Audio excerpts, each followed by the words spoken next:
우리 안에 숨쉬는 영, 하나님의 부르심이라는 주제로 말씀을 전하고자 합니다.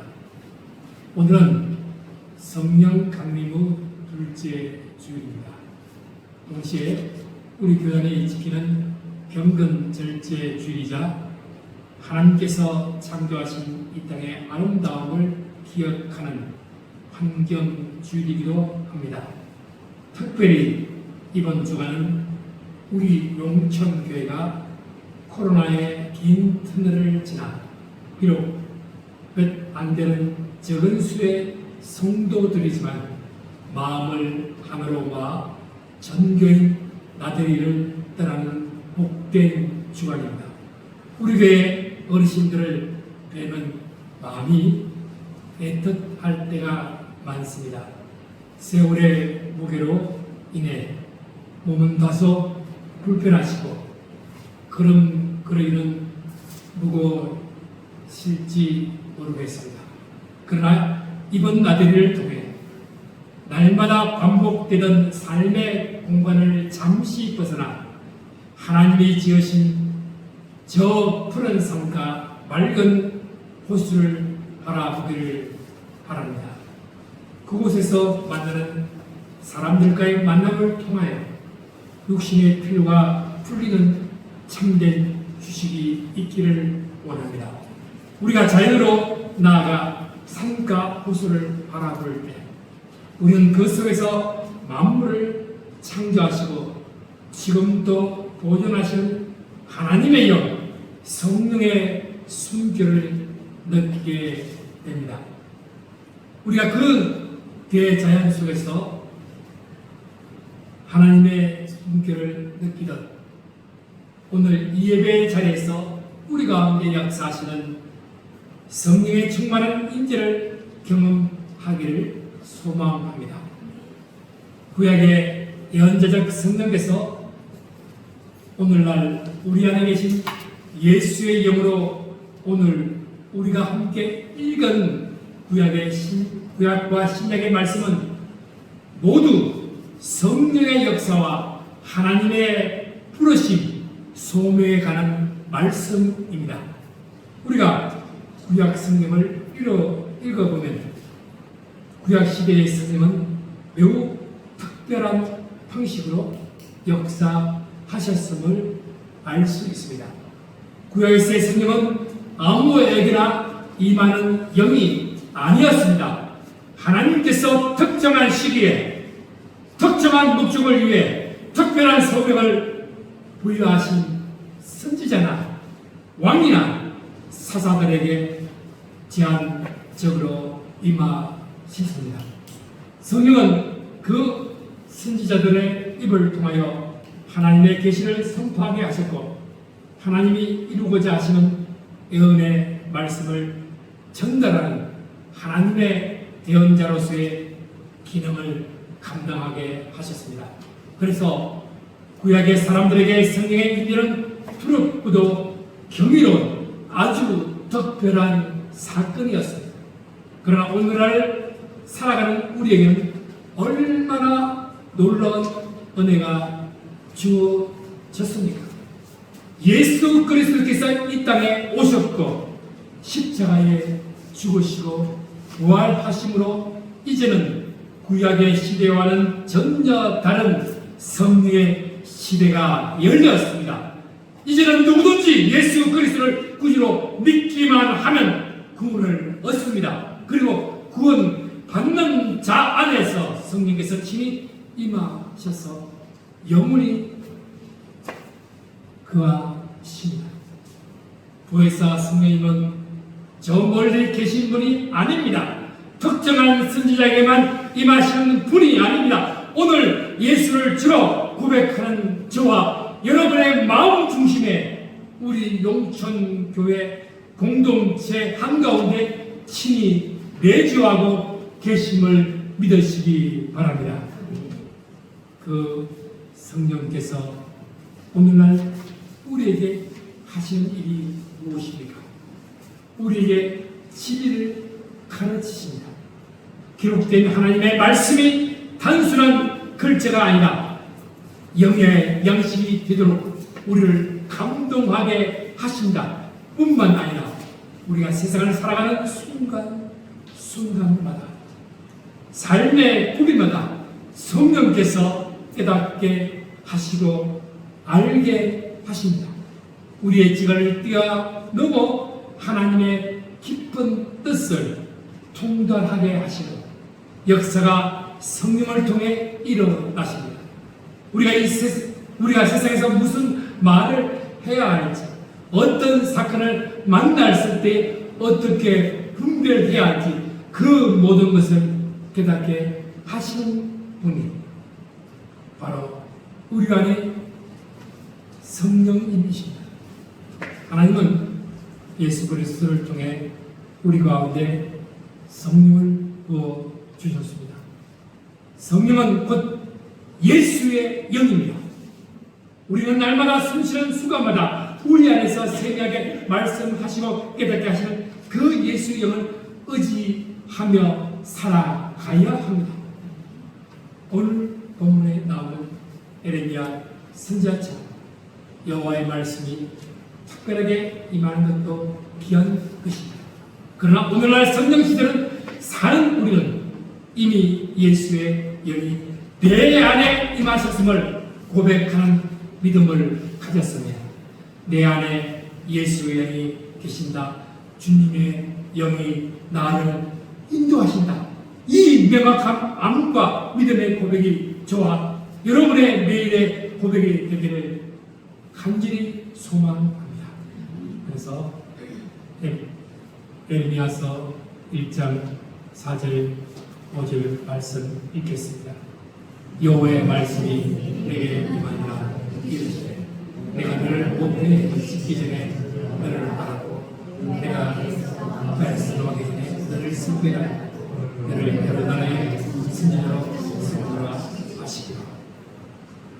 얼마나 놀라운 말씀입니까? 우리가 하나님을 알기 전에 하나님이 먼저 우리를 아셨습니다. 우리가 예수를 찾기 전에 하나님이 먼저 우리를 찾으셨습니다. 우리가 태어나기 전부터 하나님은 우리를 기억하고 계셨습니다. 우리는 비록 연약한 재질을 가지고 태어났습니다. 지학 중에 출생하여 넘어지고 쓰러지기 쉬운 존재들입니다. 그러나 성령님은 우리를 예수 그리스도의 십자가의 보혈로 재창조해 주셨습니다. 새로운 피조물로 만들어 주셨습니다.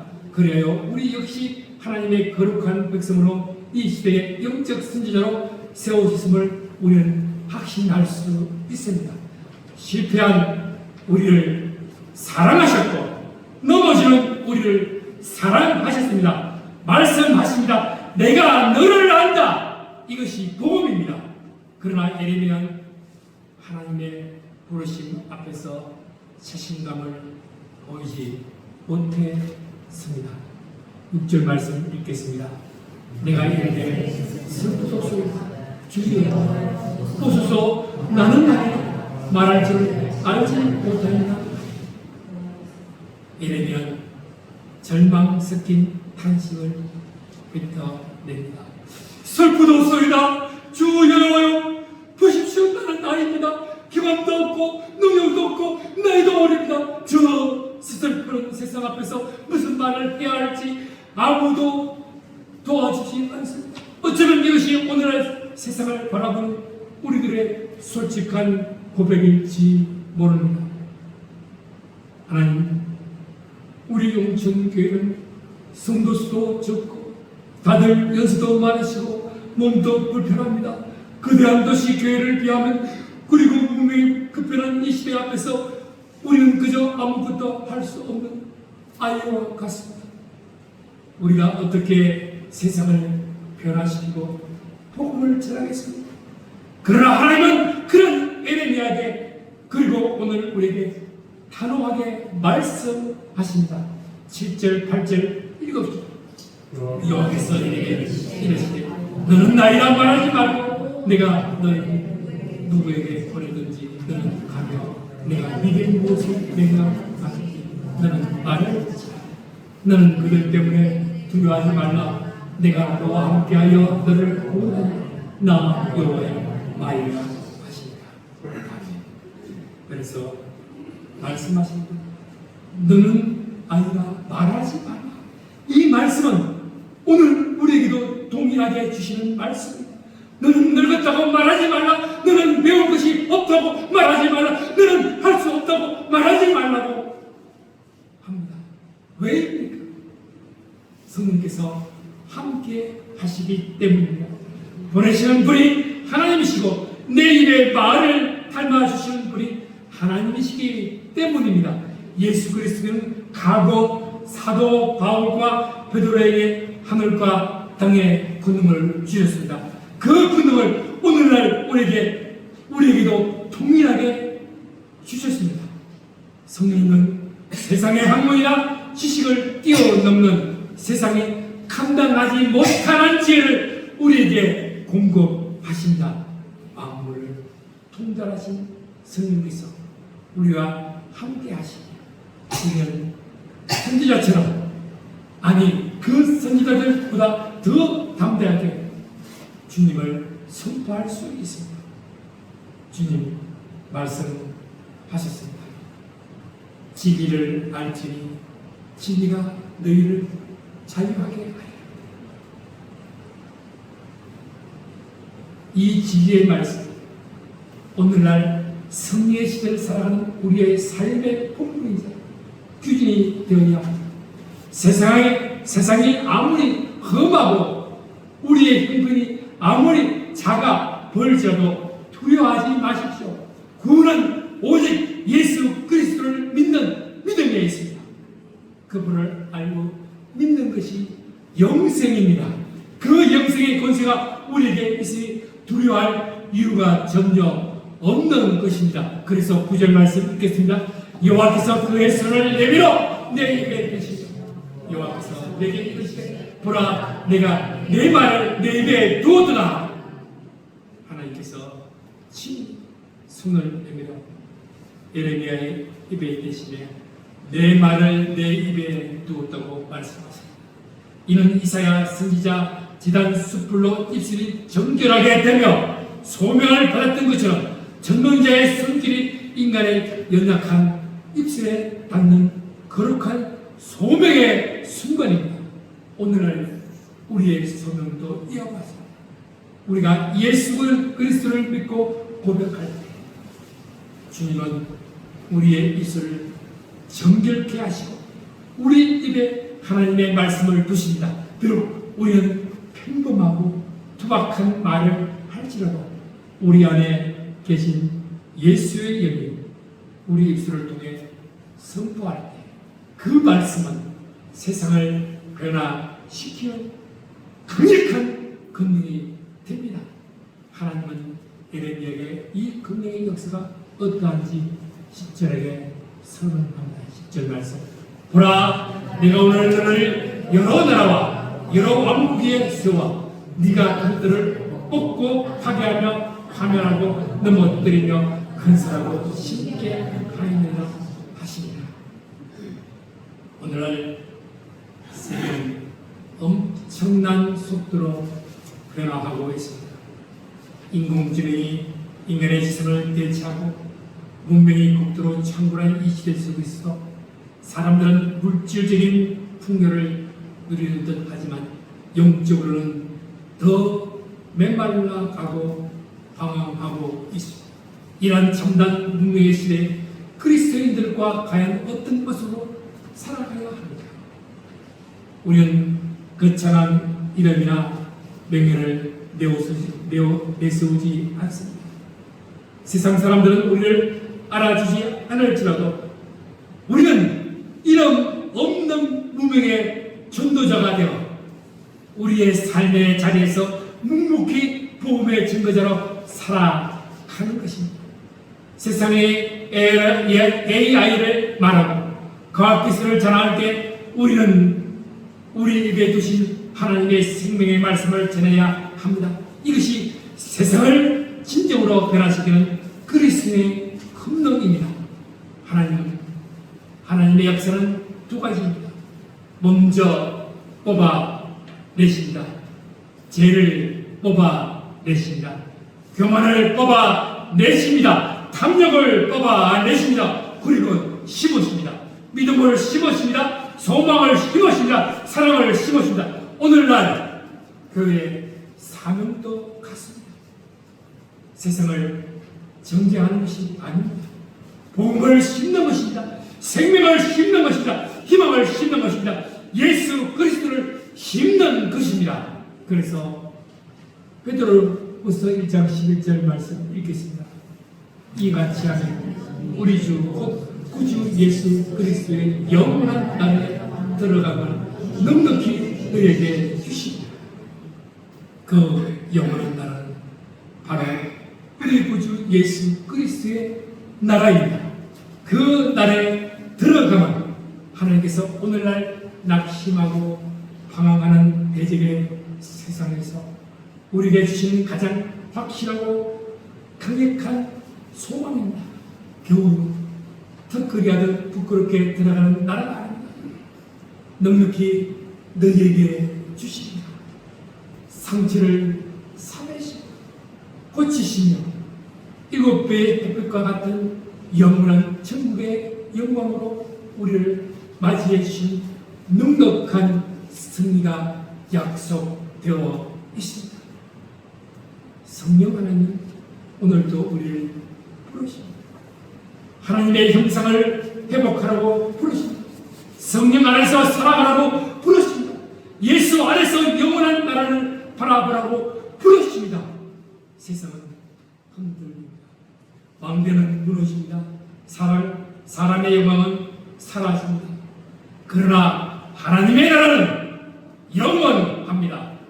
이 땅에서 믿음을 지키며 눈물로 복음의 씨앗을 심는 용천교회 성도들에게 주님은 영원한 하늘의 상급을 넉넉하게 부어 주실 줄 믿습니다. 12절 13절 말씀 읽겠습니다. 그러므로 너희가 이것을 알고 이미 있는 지혜에 있으니 내가 항상 너희에게 생각나게 하려 하노라. 내가 이 장막에 있을 동안에 너희를 일으켜 생각나게 하니 옳은 줄로 여기니 베드로는 성도들이 이미 진리를 알고 그 위에 서 있다는 것을 알고 있었습니다. 그럼에도 불구하고 내가 항상 너희에게 생각나게 하려 한다고 말합니다. 왜 그렇습니까? 우리 인간은 너무나 연약해서 주님의 은혜를 금방 잊어버리고 현실의 고난과 염려 앞에서 넘어지기 쉽기 때문입니다. 성령님은 우리의 생각을 다 아시고 감찰하시는 분입니다. 그래서 성령님은 날마다 우리를 일깨워 하나님의 말씀을 생각나게 하시는 분이십니다. 그래서 14절 말씀 읽겠습니다. 이는 우리 주 예수 그리스도께서 내게 주시하신 것같이 나도 나의 장막을 벗어나시기 임박한 줄을 알미라. 나의 장막이란 구체적으로 누구인가? 무엇을 의미하는 것입니다. 여기서 장막은 바로 우리의 육체를 의미합니다. 영원하지 않고 시간이 지나면 낡고 결국에는 끊어내야 하는 텐트처럼 우리의 육신 또한 이 땅에서 잠시 머무는 임시처소에 불과하다는 고백입니다. 베드로는 주님께서 지시하는 대로 자신이 이제 곧 육체의 장막을 벗어날 때 죽음의 수문이 임박했음을 직감하고 있습니다. 우리 몸도 마찬가지입니다. 젊음도 지나갑니다. 건강도 지나갑니다. 세월도 지나갑니다. 그러나 영혼은 영원합니다. 오직 예수 그리스도만이 생명을 주십니다. 오직 성령님만이 죽은 영혼을 살리십니다. 그러므로 우리는 기술보다 성령을 의지해야 합니다. 문명보다 복음을 붙들어야 합니다. 그래서 15절 말씀 읽겠습니다. 내가 힘써 너희로 하여금 내가 떠난 후에라도 어느 때가 이런 것을 생각나게 하려 하라. 생각나게 하려 하라. 성령의 중요한 사역 가운데 하나가 바로 기억하게 하시는 것입니다. 우리가 낙심할 때 성령은 말씀을 생각나게 하십니다. 우리가 두려울 때 성령은 약속을 생각나게 하십니다. 우리가 죄에 빠질 때 성령은 십자가를 생각나게 하십니다. 우리가 죽음을 두려워할 때 성령은 보화를 생각나게 하십니다. 성령은 망각의 영이 아닙니다. 기억의 영입니다. 진리의 영입니다. 성령의 영입니다. 여기서 떠남과 생각나게 함에 신비하게 일어납니다. 사도 베드로는 육체의 장막을 벗고 이 세상을 떠났다. 그가 전한 진리의 영은 떠나지 않고 성도들 속에 남아있게 됩니다. 예수님께서는 제자를 떠나 성천하셨습니다. 성령 강림 사건을 통해 오순절 마가 다락방에 모인 각 사람의 마음에 하나님의 영을 아낌없이 부어주셨습니다. 비록 육체는 나이가 적어 세상을 떠날지라도 우리 마음에 부어주신 예수의 영, 진리의 영은 영원히 살아계셔서 우리에게 세임을 공급하십니다.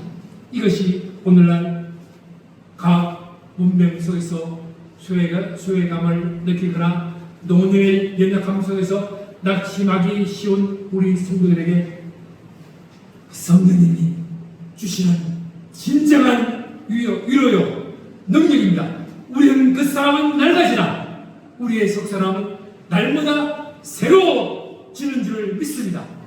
세상은 농촌 교회를 향하여 말해. 이제 끝났어. 사람이 없어. 희망이 없어. 하나님은 다르게 말씀하십니다. 에스겔 골짜기의 마른 뼈를 보시며 이 뼈들이 능히 살아나리라 말씀하십니다. 성령님이 임하자 마른 뼈들이 살아났습니다. 오늘 우리 용천교회도 마찬가지입니다. 성령님이 임하자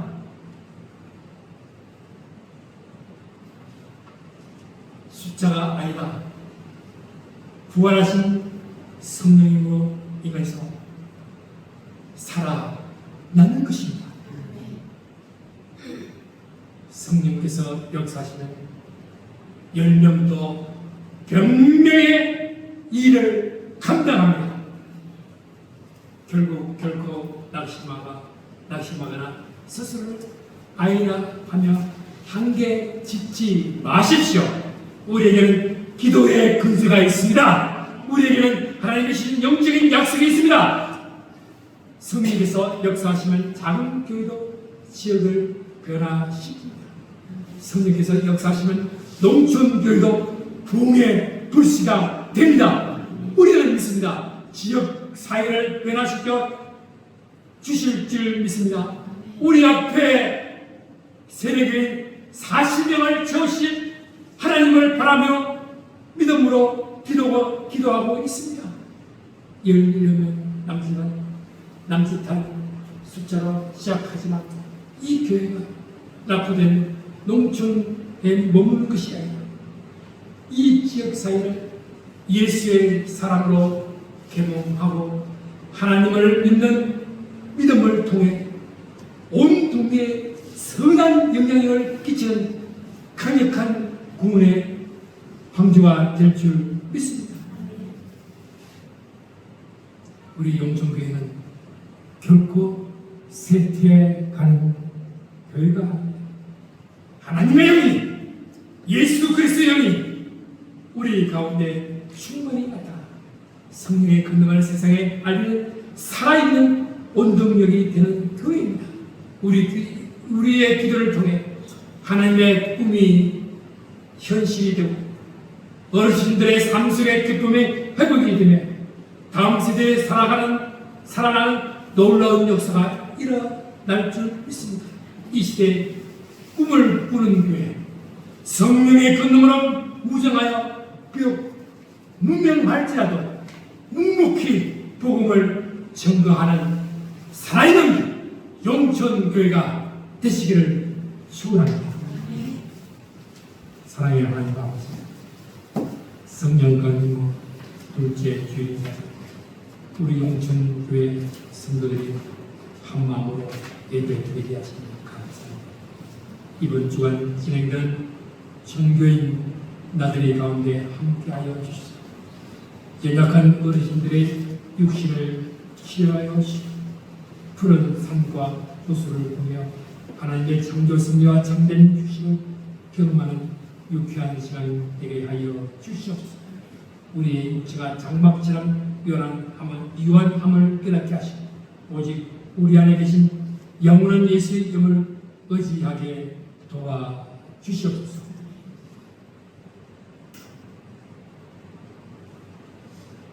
이 지역을 복음하며 세례교인 40명의 기도의 제목이 응답되는 살아있는 원동력의 교회가 되게 하여 주옵시고 우리 입에 하나님의 말씀을 들여서 담대히 진리를 선포하며 영원한 날에 넉넉히 들어가는 승리자들이 되게 하여 주시옵소서. 예수 그리스도 이름으로 간절히 기도하옵나이다.